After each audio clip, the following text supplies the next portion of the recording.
Hey everyone, welcome to another quick Inventor tutorial.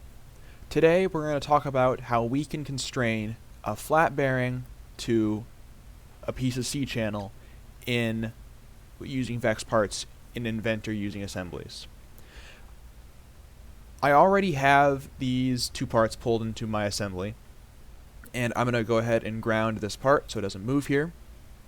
Before we begin, it's important that we discuss how we should see these parts. It's difficult to see some of the finer points and lines on this flat bearing here, and some computers have better views than others do. You can see that all the faces kind of blend together, and only when I highlight it do I see the nice sharp edges for highlighting those edges there. I want to be able to see all the edges of this part to make it easier to use. What I'm going to do is to change that. It'll be a different visual style. I'll go on my toolbar up here, I'll change it to View, and I'll change my visual style from shaded to shaded with edges. And I can go back to Assemble. Now you can see I have these white, gray kind of guidelines on the edges to tell me where the edges are, which can really help when trying to find different points in this model to select for constraints. So the process of getting this flat bearing onto the C channel here is pretty simple. It's just going to be 3 different mate constraints. We need to constrain it left and right, up and down, and forward and backward off the face of that part there. So let's jump on in. To start off, we're going to start with a constraint. And it's going to be a mate, so we're going to keep it on as a mate. And first, I'm going to do up and down. So I'm going to select this top face here on the part. Now the trick with these parts is that we're trying to find a way to connect circular geometry to square geometry when they don't have a whole lot else in common. And I could, for instance, constrain that axis to that face there, and it looks like it worked. It looks like it kind of worked there. However, when I move it around, it starts to do funky things. So whenever I see this kind of stuff happen with these parts, I know that the right faces weren't selected for the constraints. So let's undo that. The trick is we need to select these back triangles here for our top and our side faces. And when we do that, we're gonna select the whole face. We're not gonna select a line. We're not going to select this back face. We're going to select just the face we want. Click that face. And I selected a top here. Now up in the view cube, I want to select the bottom side of one of these squares. I'm going to click my bottom left corner here, flip around so I can see the bottom side of all this.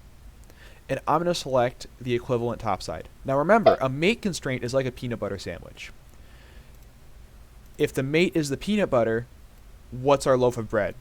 So this is a face of the bread, and the other side's the face of the bread as well. So you're trying to determine what you have to do to connect these together.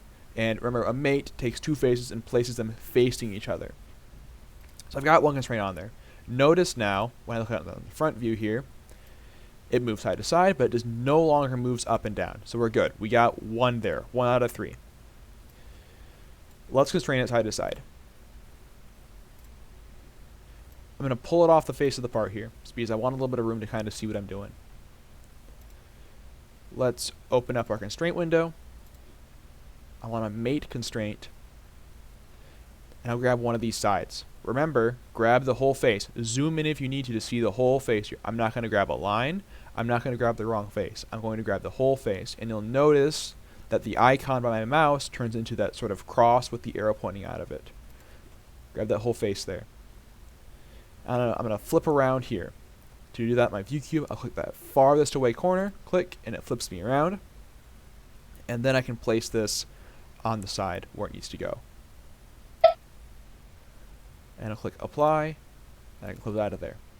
So we're 2 out of 3. Notice we still have 1 direction of movement we have to account for, which is translating on and off the face of this part here. So let's fix that. I'm going to constrain the face of my C channel.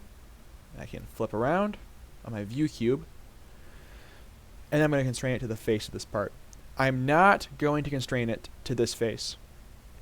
And if you do so, you'll see a gap. I'm going to constrain it to this large back face here. Because remember, we need to determine what faces actually touch. And that's going to be this large back face on the flat bearing there. Hit apply. Okay. Go back to our home view here. Now we can see that when I click and drag, nothing happens. Because my C channel is grounded and my flat bearing is fully constrained, nothing moves. So that's how you attach a flat bearing to a piece of C channel. It's just 3 mates. It's quite simple, and it's something you need to do pretty frequently. So if you have any questions, let me know.